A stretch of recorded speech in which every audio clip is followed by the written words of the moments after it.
Speaking of congressional failures of leadership, Nancy Pelosi, as I've discussed previously, has a record of abusing the perks of her office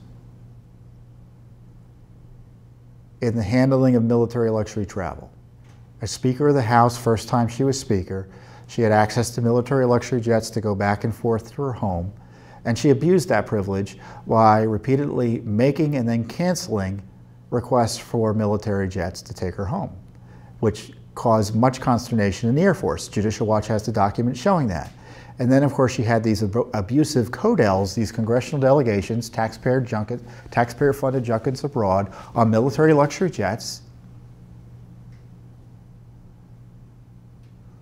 that included top-shelf alcohol. And they were demanding military luxury jets because if they had commercial travel, they couldn't bring congressional spouses on the trips for free.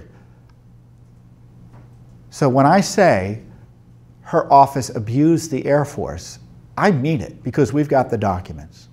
And it didn't stop after she became Minority Leader, when she lost power and became Minority Leader.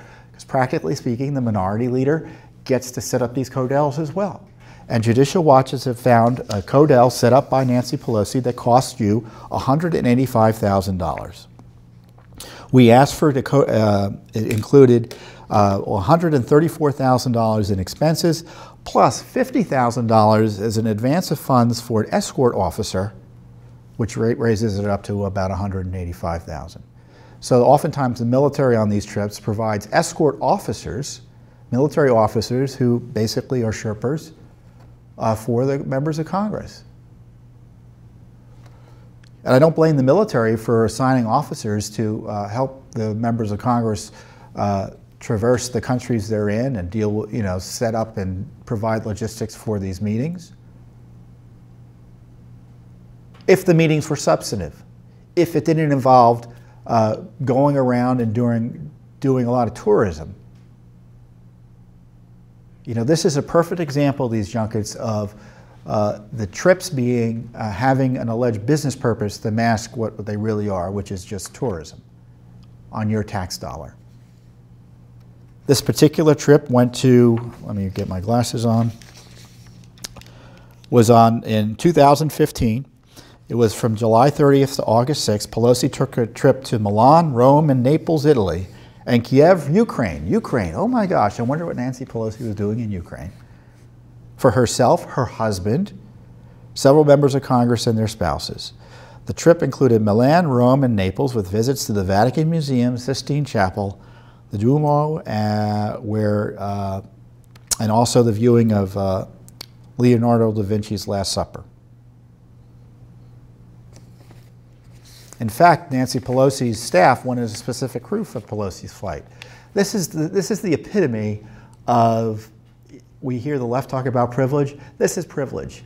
Oh, we have this military luxury jet we have access to, and we love the crew on the plane that we get that takes care of us. And I'm sure these are great crews that staff these planes. So let's ask for the folks that staff this luxury jet that we liked before. And the response from the Air Force says it would be a disastrous precedent to set even if it were possible. The Air Force further points out our crews have plenty to balance already with military duties and their civilian employers. So they don't really care or aware of the impact they have with these specific requests. So they get their alcohol on some planes and they want their specific crew on others. And this is the military they're making demands of. So when the next time you hear debates about military spending, know that there's an entire wing of the Air Force devoted to shepherding members of Congress around on military luxury jets. It's the same wing that provides support for the president when he travels, Air Force One and other things, which Judicial Watch has exposed. We've exposed the cost of travel for President Obama and the cost of travel for President Trump. We didn't stop asking the question because President Trump was in office. But these congressional delegations are notorious for abuse. There's another one. There was a CODEL trip for Senator Cory Gardner, who is a Republican senator from Colorado. He traveled commercial, so you can have congressional delegation trips, as I noted, that can go on commercial flights.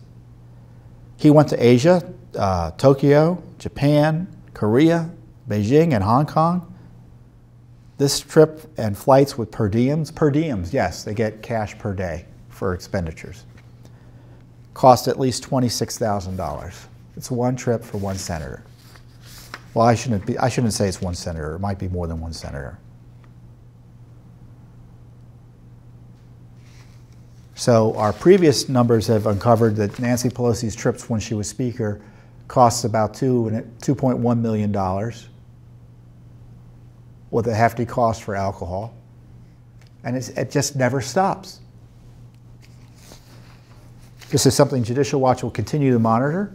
We will file additional FOIA requests. We have already filed FOIA requests for documents about congressional delegations. Now, Senator Rand Paul, for instance, he refuses to go on these trips. They're offered to the members all the time.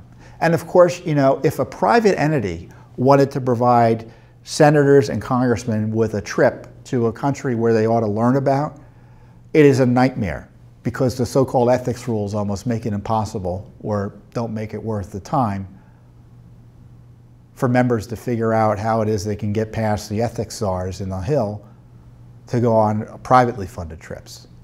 Oh, and the left says, well, you can't have these private groups do it because they will influence the senators and congressmen.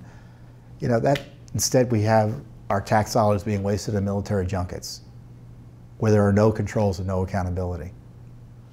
So members can travel abroad. They don't need to do it through these CODELs. They can do it through private donations, or frankly, they don't need to do it at all in some cases.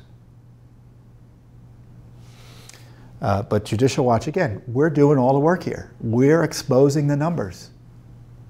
So we've exposed Air Pelosi, and we will continue and investigate because we've already know she has a penchant for this, her use of military luxury jets on her behalf, and to be fair to her, on behalf of other members of Congress, because as we point out, both Republicans and Democrats go on these congressional delegation trips.